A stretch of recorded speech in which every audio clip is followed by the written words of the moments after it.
The impossible cipher. The Grand Hall of the Galactic Assembly hummed with the presence of over 300 species. Their representatives gathered in tiered seating that spiraled upward in a massive dome, the architecture designed to accommodate beings of all physiologies. At the center stood the cipher pillar, a 20-meter-tall obsidian monolith covered in symbols that had defied translation for over 5 millennia. High Arbiter Zilx, a gaseous entity contained within an articulated exoskeleton, floated to the speaking platform. Their voice resonator activated with a harmonic tone that quieted the assembly. For 5,243 standard cycles, the cipher pillar has remained unsolved. Zilx announced, the translator converting their harmonic speech into the common galactic frequency. Today marks another failed decipherment day, as the Tralaxy Mathematical Consortium has officially withdrawn their efforts after 3 centuries of continuous work. A ripple of disappointed murmurs spread through the hall. The Tralaxy were renowned for their 16-dimensional thinking processes. If they had failed, many considered the puzzle truly unsolvable. The pillar, left by the precursors before their mysterious departure, is said to contain knowledge that would elevate any civilization to unprecedented advancement. Zilx continued. We have exhausted the analytical capabilities of every major species in known space. From the human delegation's modest seating area near the back of the hall, Ambassador Okonkwo rose. Though humans had only joined the Galactic Assembly 87 years ago, mere infants on the cosmic stage, they had been granted observer status and limited speaking privileges. High Arbiter, the Earth Collective requests permission to examine the cipher, Okonkwo stated.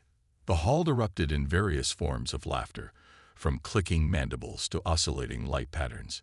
Even Zilx's exoskeleton vibrated in what humans had learned was their equivalent of amused dismissal.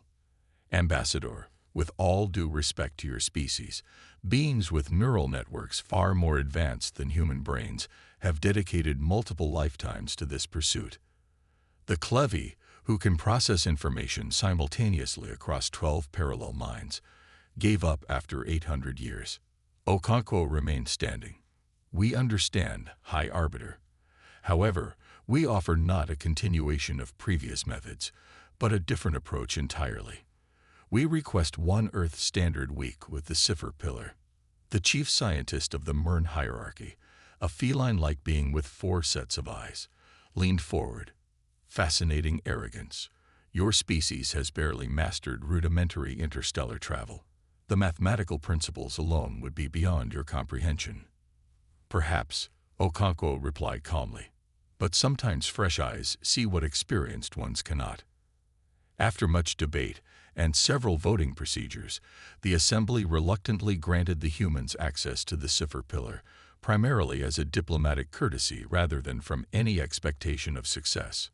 3 days later, Maya Chen arrived at the Assembly's central world, Concordia. A human woman of 36 with tired eyes and disheveled black hair pulled back in a practical ponytail, she looked nothing like the imposing delegates that usually walked these hallowed halls. She wore standard Earth attire, practical pants with many pockets and a faded university sweatshirt with coffee stains on one sleeve. "This is your cipher specialist?" asked Vexilarian, the Assembly's foremost senolinguist, 3 eye stalks tilting with skepticism. Ambassador Okonkwo nodded. Dr. Chen is one of Earth's most accomplished cryptographers. She specializes in ancient languages and unconventional decipherment techniques. Maya barely noticed the introductions, her attention already fixed on the pillar. She circled it slowly, notebook in hand, occasionally taking pictures with an outdated tablet. The surface appears to be perfectly smooth, noted Krithix, a silicon-based entity who had dedicated 700 years to studying the pillar's material composition. Yet the symbols seem embedded within the material itself, at varying depths. We've determined they shift position according to some unknown algorithm. Periodically, they rearrange themselves. Maya nodded, still walking around the pillar. How often do they shift? The pattern is irregular, sometimes within moments, sometimes not for decades. Has anyone tried touching it? Maya asked. Silence fell across the observation chamber. Of course, replied Vexillarian eventually. The first approaches were tactile. But after the blight of the Gethic scholars, where 79 of their finest minds disintegrated upon prolonged contact, strict protocols were established. Maya stopped. They disintegrated. Indeed, molecule by molecule. Most distressing. When was this? Approximately 4,800 cycles ago. And has anyone touched it since? The aliens exchanged glances that translated across species as incredulity. Did you not hear me, human? 79 beings were reduced to their atomic components. Maya made a notation. But that was 4,800 years ago. Has the pillar's behavior changed in any way since then? Any radiation signatures, temperature fluctuations, changes in the shifting patterns? There have been 418 documented changes in behavior over the millennia, provided Crithix, each cataloged and analyzed extensively. For 3 days, Maya pored over the records. She requested information on every species that had attempted to solve the cipher, their methodologies, their technological capabilities, and most peculiarly to the aliens, their cultural beliefs about knowledge and communication. On the 4th day, she presented a theorem that the assembled experts dismantled within hours. On the 5th day, she offered another approach that similarly collapsed under scrutiny. Your human is failing as expected, Vexillarian noted to Ambassador Okonkwo. Though I admit, her approaches are unusual. Maya works differently than most, Okonkwo replied. She builds towards something. On the 6th day, Maya brought a peculiar device to the observation chamber. What is that primitive apparatus? Asked Zilks, who had deigned to observe the human's final efforts personally. A modified spectrum analyzer, Maya answered, setting it up before the pillar. With some custom adjustments. We have performed spectral analysis across all known wavelengths, Crithix informed her, from quantum fluctuations to cosmic radiation bands. Maya nodded absently. I'm sure you have. She activated her device, which emitted a soft humming sound. The assembled aliens watched with a mixture of curiosity and pity as she worked, adjusting settings and taking readings. Ambassador, Zilks addressed Okonkwo privately. I begin to wonder if this display is meant to embarrass your species further. The human appears to be using technology we surpassed thousands of cycles ago. Maya has her methods, Okonkwo replied diplomatically.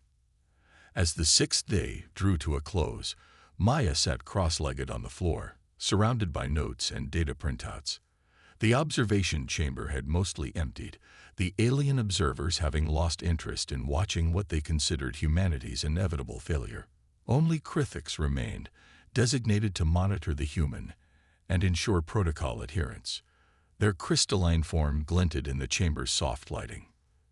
Your time is nearly concluded, they noted. The assembly reconvenes tomorrow to record another failed attempt. Maya looked up, dark circles under her eyes. The Gethic scholars who disintegrated, what were they trying to do exactly? They believed the symbols required specific pressure sequences to activate. They were attempting a methodical application of force. Maya nodded, gathering her papers, and in the 4,800 years since, no one has tried touching it again. Even with protective equipment, remote manipulators, force fields. The assembly banned physical contact entirely. The risk was deemed unnecessary. Interesting. Maya stood, stretching her stiff limbs. And who made that decision? The concordat of elder species, the 17 oldest civilizations in the assembly. The same 17 who control access to the pillar, who determine which approaches are permitted. Crithix's crystalline form flickered, their equivalent of a frown. The elder species possess the greatest accumulated knowledge. They naturally guide proper scientific procedure. Maya approached the pillar, staying just outside the safety perimeter. Have you ever wondered, Crithix, why the precursors would leave a puzzle that could only be solved with technology far beyond what they themselves possessed? The precursors were the most advanced civilization known to have existed. Their technology was remarkable, yes, but not magical, not godlike. They were biological beings, like most of us. They built things with their hands. They communicated with sounds and symbols. Maya turned to face the silicon entity. What if the answer isn't in the symbols at all? What if we've all been overthinking this for 5 millennia? Before Krithix could respond, Maya did something that would change galactic history forever. She stepped over the safety line, reached out her hand, and placed her palm flat against the obsidian surface of the cipher pillar. Krithix emitted a high-pitched alarm sound, their crystalline form vibrating in panic. Security protocols activated, sirens blared, and emergency containment fields began to deploy. But Maya Chen didn't disintegrate. Instead, the pillar responded. The symbols across its surface froze their constant subtle shifting, then began to glow with a soft blue light. They rearranged themselves rapidly, flowing like water under her touch. As emergency responders rushed into the chamber and forcibly pulled Maya away from the pillar, the symbols settled into a new configuration, one that hadn't been seen in over 5,000 years. The message was now legible in every known language of the Galactic Assembly, the symbols having reconfigured themselves to be universally understood. And what they said shocked everyone present. "Welcome, friend. You are ETHE first to simply say hello. We have been waiting a very long time." The simple solution. The Grand Hall of the Galactic Assembly had never been so crowded. Every delegation had called in additional representatives. Even species that rarely attended full sessions had rushed transport ships to Concordia. Within 12 hours of Maya Chen's interaction with the cipher pillar, the massive chamber had reached maximum capacity. High Arbiter Zilks floated at the center, their exoskeleton expanded to its most formal configuration. Beside them stood Maya Chen, looking uncomfortable under the scrutiny of thousands of alien eyes, appendages, sensory organs, and other perception apparatuses. "Order." Zilks's harmonic voice reverberated through the hall. "We convened this emergency session to address the events that have transpired. Human Maya Chen has violated safety protocols established by the Elder Concordat and solved the cipher pillar," interrupted Xanthor of the Uru Collective, a species known for their bluntness. After 5,000 years, a primitive touched the thing, and it worked. Murmurs rippled through the assembly in a cacophony of sounds, lights, and pheromones. "I request that the human explain her methodology," demanded the chief scientist of the Mern hierarchy. "What mathematical principles did you apply? What quantum manipulation techniques?" Maya glanced at Ambassador Okonkwo, who nodded encouragingly. "I didn't use any advanced mathematics," Maya said, her voice small in the vast chamber until the acoustics automatically adjusted. "I just paid attention to different things than you did." "Explain," commanded Zilks. Maya took a deep breath. "For the past 6 days, I studied not just the pillar, but your approaches to it. Every species that attempted to solve the cipher treated it as a complex mathematical puzzle. You brought your most advanced technologies, your most sophisticated computational models. But none of you considered a simple truth. The precursors created this puzzle 5,000 years ago, before any of your species had developed the technologies you were using to try to solve it." She gestured toward the data displays hovering around the central platform. "The historical records show that the first contact with the pillar was by the Gethic scholars. They tried to interact with it physically, and something catastrophic happened. But look at the records closely. They weren't just touching it. They were applying systematic pressure patterns. They were trying to force it." Maya pulled up an image of the original Gethic approach. They treated it like a combination lock, trying to break in. After their disintegration, the elder species established protocols that banned physical contact and focused exclusively on decoding the symbols from a distance. But what if the disintegration wasn't because touching was forbidden? What if it was because of how they touched it? The Mern chief scientist's fur bristled. You're suggesting 5 millennia of the finest minds in the galaxy were simply overthinking the problem. Maya smiled apologetically. Yes, that's exactly what I'm suggesting. Before the inevitable uproar could begin, she continued quickly. The spectrum analyzer I was using yesterday wasn't analyzing the symbols themselves. It was measuring the pillar's reactions to nearby life forms. I discovered that the pillar is actually responsive. It's been trying to communicate this whole time. But every approach was so complex, so forceful, so presumptuous, that the pillar's safety protocols remained active. Maya gestured to the assembled delegates. Think about it. If you created a device to share knowledge with future civilizations, would you make it so complex that only beings far more advanced than yourself could use it? Or would you design it to recognize friendly contact and distinguish it from hostile intent? Krithix, the silicon-based entity who had witnessed Maya's discovery, moved forward. I can confirm the human's account. When she touched the pillar, her approach was fundamentally different from the Gethic scholars.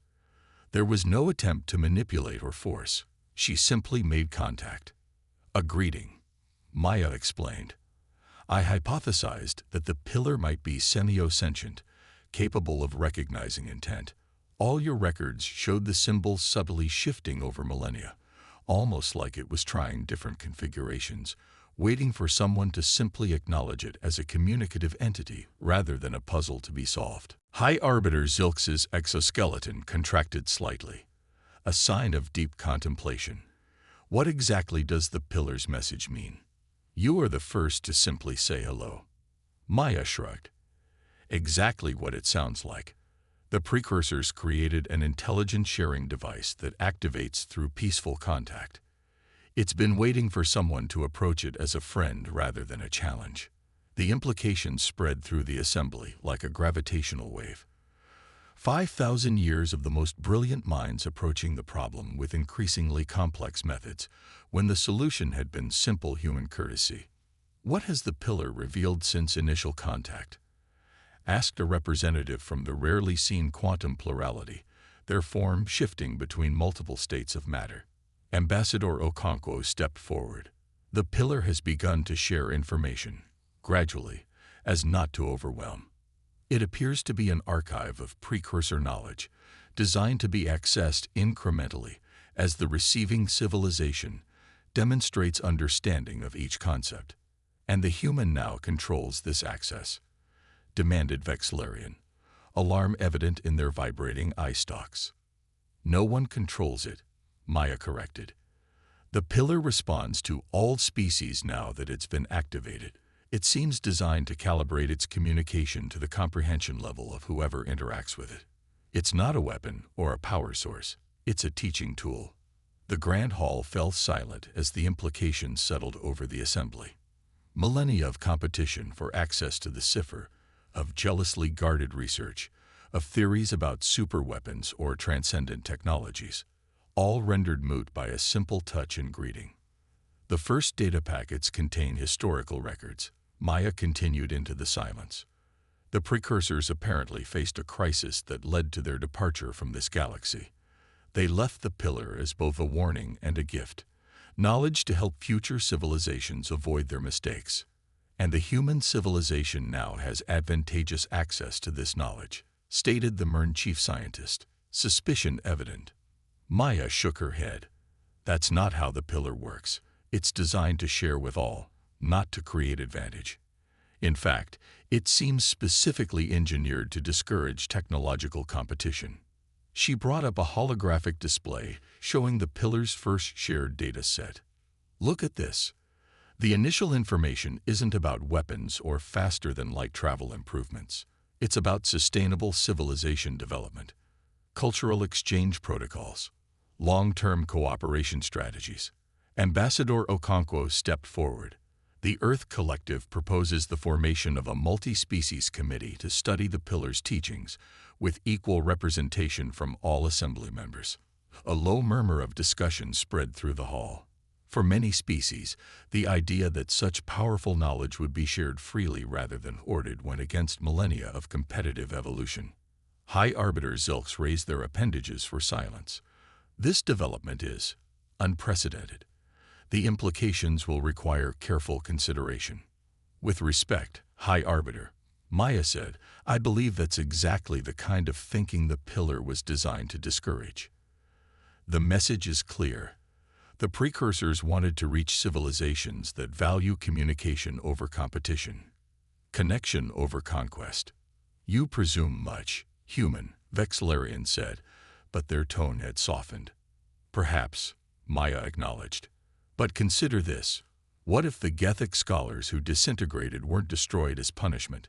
What if they simply triggered a defense mechanism because their approach was perceived as aggressive?